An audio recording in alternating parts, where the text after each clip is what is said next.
Card Wars, an Adventure Time card game, was a paid mobile game based on the fictional card game in the actual show of the same name by the developers at Kung Fu Studio. Not to be confused though with the Card Wars Kingdoms, a free to play game that came out after this one, which I would say is the sequel to this game. Maybe, I never played it, so I'm not 100% sure. But was is the important takeaway from this, because the game is no longer accessible both on the Android and iOS stores.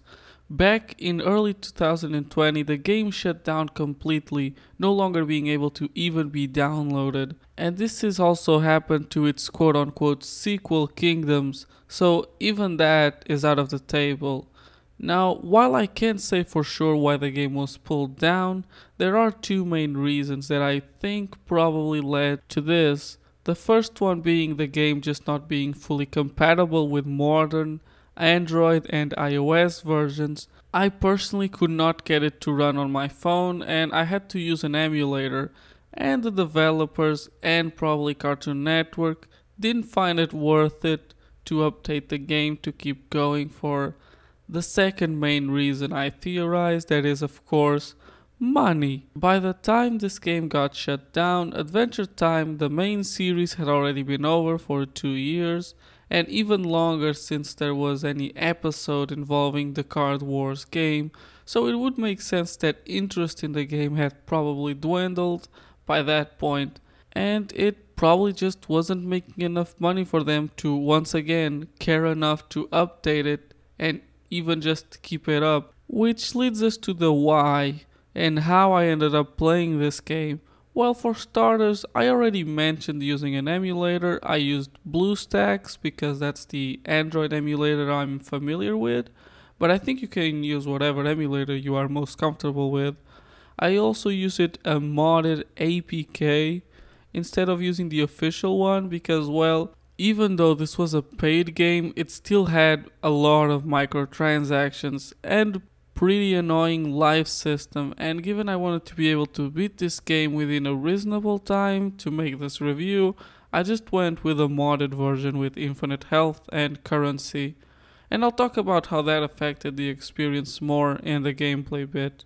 Now, why did I decide to play this? And even beyond that, why review it? Since technically you can't even access it anymore. Well, it's nothing deep. A big part of it is just nostalgia. I played this game a lot when I was younger, and because I somewhat recently rewatched the show, it reminded me of this game. So I was like, why not just go back, see how it aged, and finally finish it? It's also the reason I decided on this one and not the sequel, Kingdoms, which I never played, but I might someday, who knows? And you know, I might as well review it for people who might have the same nostalgia as me and to tell them if it's worth going through the effort just to play it. Spoilers, I don't think it is, but let's get into it now. Also, a disclaimer I think I should give before we start is, for all the reasons I already told you, maybe take this review with a grain of salt. I played this on an emulator and I played this with a modded version of the game, so maybe don't take this review too seriously. I don't know. Anyway, starting with the story. Well, there are two main campaigns with all the important characters from the show as enemies and subsequently playable characters once you get over their areas and defeat them. But honestly, there really isn't a story here. You're really just going through the world of Adventure Time and being challenged by these characters in the map that is very reminiscent of mobile games of the time, with the seemingly infinite string of levels, but thankfully this one is fairly tame for those standards, and it has a total of 120 levels in the main campaign. But then there's also another campaign, this one having come out later, and this one being a lot more compelling and interesting, honestly, featuring Fiona and Cake and the other gender bender characters. And now there's actually a little bit of story that's not really the reason this campaign is more engaging, since it really just puts characters going, oh no, we have to save the day, then bad guy shows up to play Card Wars. The actual reason is that there's just a lot more going on. It's just not as linear as the original string of levels. Now there's two different paths you can alternate from at any time, and there's also the addition of hidden paths or areas. But these aren't really story traits. I would actually say that these relate more to gameplay, but there's literally not much to say about the story when there is barely one. I'm really grasping at straws here. The story is very much hanging on the fact that it is an Adventure Time game in an Adventure Time world, and the characters. But again, because of the lack of story, even the characters don't really have any lines outside of their reaction voices during the gameplay. If you didn't really already know Adventure Time before going into this game, then none of it would make sense to you and the game would give no reason for you to care. So it is for fans, but they're also not really giving anything new to fans, which is a bit lame, but it is standard for mobile games, and also I can see the fear of trying to write a story for this world, especially if the original creators of the show were not involved. So to sum up the story in one sentence, there is no story. Not really. Card Wars is unbelievably, I know, a trading card game in the vein of Yu-Gi-Oh! And Hearthstone, and honestly it kind of feels like a mix of both of those two, but for kids. Like you took the mechanics from both, mixed them together, and also simplified them. But in this case I would say that the Yu-Gi-Oh! Influences are stronger. It may be even be taking from another trading card game, I'm just not familiar with it, so just be aware of that. Also, I'm not by any means saying that this is a rip-off, but to try and understand this, let's just explain the basics. In Card Wars you have 4 slots for each player, with each slot facing an opposing slot, with each slot being able to contain 1 monster card and 1 building card. Each monster can only attack the opposing slot, and if there are no enemies it can attack the life points directly. And there is also magic cards, which does sound a lot like Yu-Gi-Oh! But the monsters have attack points and defense points, where the defense points are more like health points, actually going down even if hit by a weaker monster. And then you have points that increase by 1 every turn that determine how much you can spend, with each card having a specific price, which should be very familiar to Hearthstone players. And this is where I'm gonna try and end the comparisons, because well, if you know them you will recognize them, and if you don't you probably just won't get them, and also that's not the point here.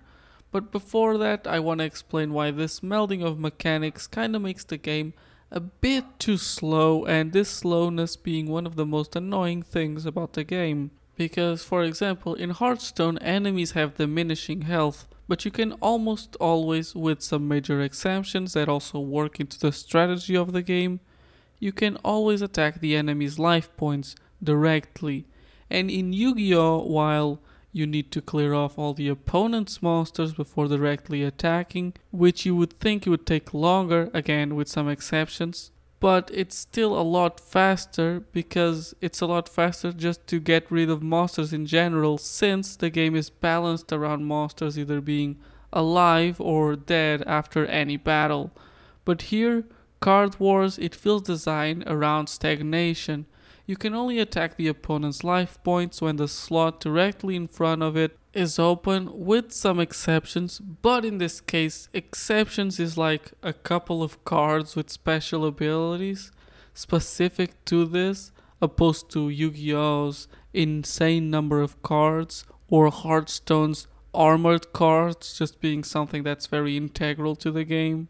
And this feature may seem fine at the beginning of a game when you just can't fill out all the slots and you have to work strategically around it, and it works for the early levels, but as it progresses and the opponents get better decks, it almost always leads to all the slots being full and having hands full of cards that allow you to immediately fill up any slot again once a monster is destroyed.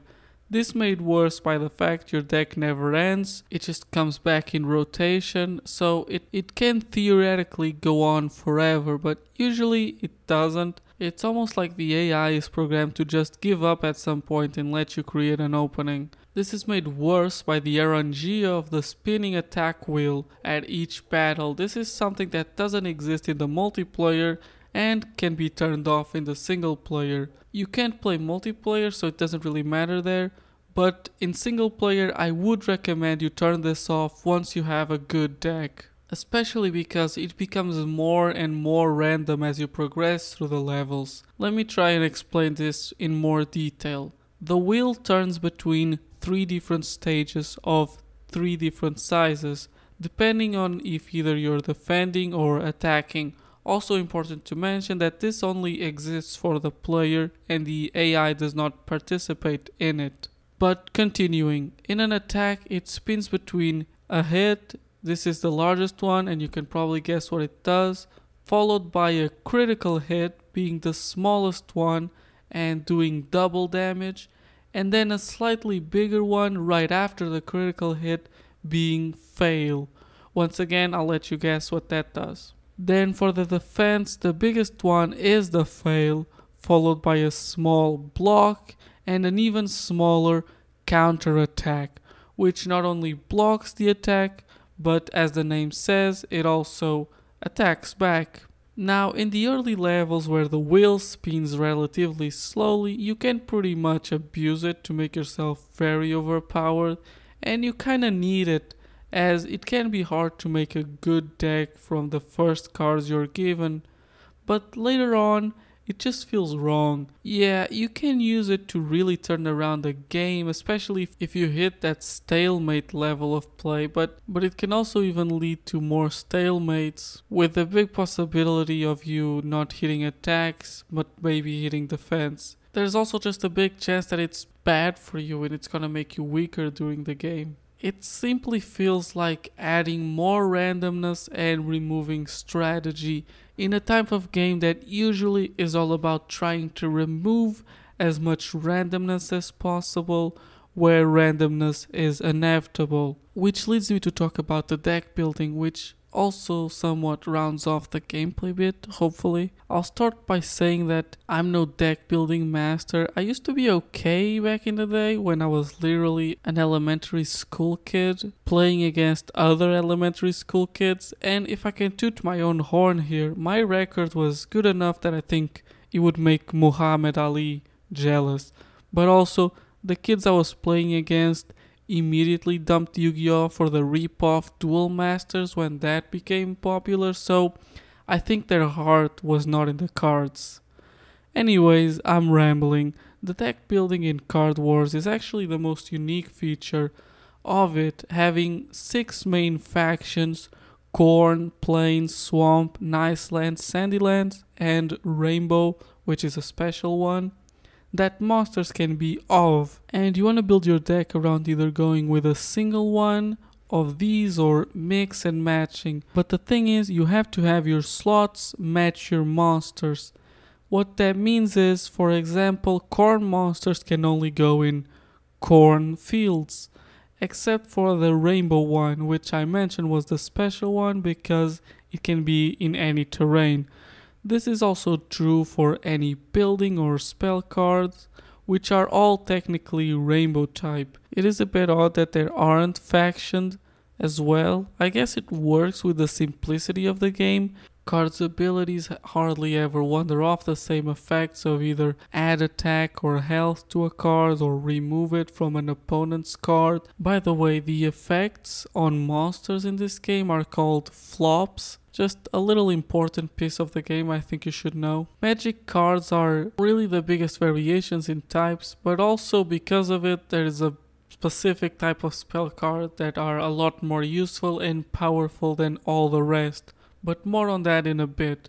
Now I want to mention the problem with this faction system, and that is the only reason to have more than one type of faction is because you can't afford to have a full deck of only one type. The difference between card effects and powers in each faction are minimal. One is more attack oriented maybe, while another is more defense. But those changes are not really worth having more than one faction in your deck, because simply having it is opening up yourself to bad RNG, where you just leave an opening for an enemy to take advantage of. Of course, this is also why there are rainbow cards which do help mitigate this problem, but still I think you're better off going with a single faction deck. But if you're like me and you're playing a modded version, then this shouldn't really be a problem since, no microtransactions.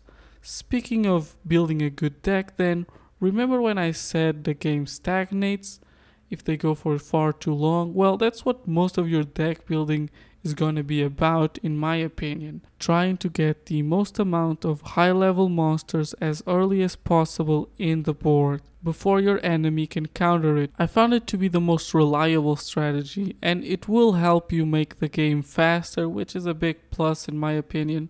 How you do this then? Well, there are spell cards that I hinted at earlier that allow you to have more points to spend on any given round, and these are a major advantage. Summoning a 4-point character in your first round can really just destroy any chance your opponent has of recovering. This mixed with the cards that allow you to get more cards, meaning you can repeat the process and just have an insane first few rounds, then you're immediately overpowered. And again, because the deck never ends, it just repeats, so you can have a small deck to minimize the randomness without the consequences of the deck ending like in most other deck building games. Because that is usually the trade-off of these games, and this one just doesn't have it. This strategy seems to be so foolproof that even the AI uses it later on in the harder levels, which unfortunately only leads to more and in fact quicker stagnation. And unfortunately the game just doesn't really seem to have any way to build a counter to this strategy, at least that I could find, which I admit might just be a me problem. It's one of those things where having multiplayer still up would help a lot, because then I could just see other people's strategies. But it's whatever, I'm not holding this against the game too hard. I don't think my enjoyment of the game hinges on it being balanced, especially now that it can only be played in single player mode, but it does stagnate, and I think that is a pretty big downside. To finish off then, let's talk about the cards a bit. I want to talk about the extra types of monster cards which can also be very overpowered. It's the gold cards and the even rarer black cards. Both of these are very rare, but how rare and how you can get them I'll talk a bit later in the mechanics outside of the main gameplay. But put it simply, gold cards are just more powerful versions of normal cards. These will usually simply have much higher attack and defense points and still cost the same. So if you have one, there is no reason to not use it over the original. Black cards though are a bit different. These are unique cards, and when you look at them it might even seem like a normal card in terms of powers and effects, but the thing that makes them so overpowered is that they cost 0 points to use, which of course is a huge advantage, especially when I just theorize that the most powerful decks are the ones built around making points, so you're able to summon stuff. And maybe building a deck with just these black cards is how you turn the game around, but how rare these are, it would be an absolute pain to acquire enough to make a deck. And also I don't know if there's enough of them to make, I have no idea if there's enough of them to make a deck and still be reasonably balanced, because these black cards are not rainbow cards, they're still attached to whatever faction they're on. Now speaking of this, black cards let's talk about the final thing I want to talk about, pretending to the gameplay that mostly affects you gaining cards. Things like collecting certain pieces at certain points in the game that are dropped by the opponent's monsters when they are defeated, and then you receive a bonus when you collect enough of them. You can also just receive gold or even chests with cards from defeating monsters. It's sort of a random chance kind of thing. Or you can do bonus objectives. These determine how many stars you have in a level, as you can try and fulfill these objectives when replaying them. I say replay because usually the goal for the first star is just to beat the opponent. But again, you have an incentive to do the extras because of money, which was not really a problem in this modded version, but more important for me was leveling your heroes. Yes, I'm ashamed that it took so long to even mention this because it affects all of the gameplay. Your hero is the character you pick to play with, and as you play the game, you unlock more and more heroes.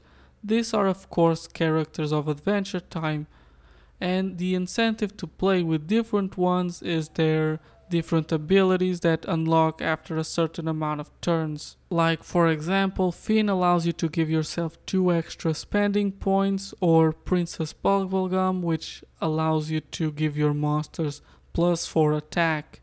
And this is fine, except for the fact that the game is so grindy if you want to play with more than just one character, because characters are just not viable in later levels if they're not leveled up enough. Because one, the number of cards in their deck is limited, which if you've been paying attention, you know it's not a big deal. The biggest problem is the life points. Yes, how much life you have is based on your level, so there is such a thing as going under leveled into this trading card game. It is such a weird choice, like at every decision where most would have picked the option to make the game more balanced, here they just went right in the opposite direction. And to put into perspective, even if you play with just one character, you are gonna reach a point where you are still underleveled if you don't stop to grind. So you do want to do a little bit of that if you don't want to abuse the microtransactions to keep playing once you lose, and you want to push through the story without losing too much. Which again, because of this modded version, that's how it went down. I grinded a bit, that's what I mean. It is weird that this was a paid game. It still has all the tricks of a free-to-play game to make you spend money. But what this modded version shows is that even if you spend all the money in the world, this game is still a grind, which is really just depressing if anything. Like, your game is still a slog even if you take out all the greedy barriers that were there before. I don't want to say this game is soulless, but I kind of think it is, not gonna lie. Well, I think this would have been a good place to end the gameplay bit, but I'm still gonna talk about 2 things that I also think make the game a bit of a slog, regardless of the pretend infinite money I have, which is the limited inventory space and crafting system. There is a limited amount of cards you can get in this game, and you can raise it using microtransactions, of course, but even at its max, it did not feel like a lot of space, and you can't cap out, which if you play the game like me, you will. You either sell, which in this case is kind of a useless proposition, or you can craft, which takes a long time. Everything in this game is slow, animations are slow, going through menus is slow, but regardless, when you do get to craft something, you pick through a list of possible cards you can craft, these possible cards being obtained through the story, and some just showing up after certain objectives are met. Like, for example, usually having 10 of the same card allows you to craft a golden one. This is also a good example to show how the limit of cards is kinda low, because even though there aren't a whole lot of card variety when compared to other card games with a limit of about 250, a game where you need to have a lot of repeats, and you can see where problems with space can start to arise. At the end of the day though, it's good that the crafting is here, at least for the way I've played this game, but also I see that in the original version this would have been a feature that is mostly only useful for whales playing this game. For those who don't know, a whale in the gaming sphere would be someone who spends a lot of money on microtransactions, and it also used to be said that they were the main source of income for free-to-play games. If that's still the case, I'm not really sure. There's been a lot of changes in the free-to-play genre or market, but I'm sure there's still some truth to it. I mean, the money has to come from somewhere. Enough rambling though, let's move on to the graphics finally. Back when this came out, the game looked great, and in some ways it still does. It's a cartoony style trying to mimic that bright and clean look of the show, and it pulls it off for the most part. There are some odd issues with character models and their texture showing stuff that probably wasn't meant to be seen, but it is minor enough that I don't think you'd be able to see it on a small phone screen that was more common at the time, and me playing on a PC monitor isn't the fairest of situations. Honestly, one of my biggest gripes with how the game looks is the monster designs. They are for the most part really boring. A lot of them are characters from the show, but they're mostly one-off characters or just very bland characters. I wish the main characters of the show had their own cards, even if that doesn't make sense in this world given they are the heroes playing the game. But it's not like there's a great story to begin with, so I think most people would have preferred to have them in their own special cards. And regardless, I think it looks good. Even with those defects, they're really good animations and even 2D art mixed in with 3D in clever ways. But it's also these animations that feel like they're the biggest problem with the game as it comes down to the slowness of it all. I wish there was a way to skip a lot of these. Every time you open up a chest there's at least 10 seconds of nothing. It's so boring. Even during the combat, the attack animations, which are the most basic animations in this game, are unskippable. Then random cards will just trigger a dynamic shot where you can't do anything. And it's hard to understand why this particular shot is here when I probably have played that card a million times. It's not even like it only happens with rare cards. It seems to be pretty random when it actually happens. And I wish I could turn it off like I can turn off the RNG wheel. Overall though, the game looks good even for a 7-year-old mobile game. But that could also be at the cost of it being a very slow and sluggish game. Now, in a more technical way, I also encountered some random crashes, and also there was a stage in the Fiona and Cake campaign that I couldn't even play at all. But also I'm not gonna hold that against the game given I played both on an emulator and with a hacked version of the game. Moving on though, soundtrack wise, it's okay, it's good, it's very derivative of the show, if not outright taken directly from it, but unfortunately there just isn't enough of it. You listen to the same song over and over again during gameplay and it can get a bit grating. But purely in quality of music, well, it's fine. And honestly, this whole game is fine. If I had to review the regular version with all the microtransactions, especially with an already paid game, regardless of how cheap it was, then this would have 100% been a negative review. There just isn't enough here. It's a very mediocre game, and those red tinted glasses have been shattered. But also, playing it with this modded version, it made for a more tolerable time, and that's the version I'm reviewing anyways, I guess. But regardless, I'm giving this modded version, I guess, of Card Wars, an Adventure Time card game, a 5 out of 10.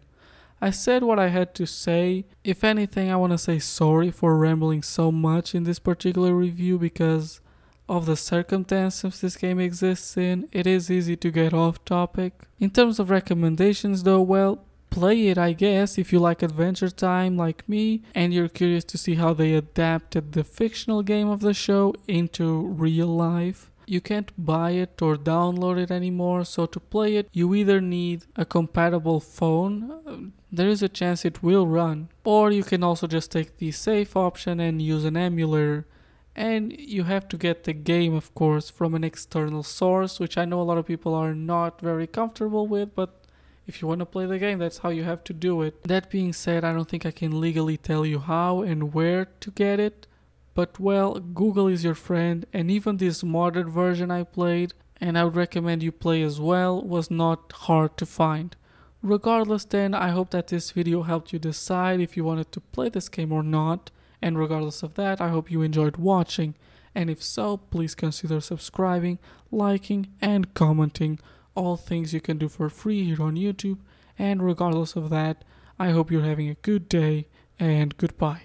Also, if there's weird noises in the background, I have like 4 neighbors doing repairs. I have no idea what happened, but it's machine sounds all day.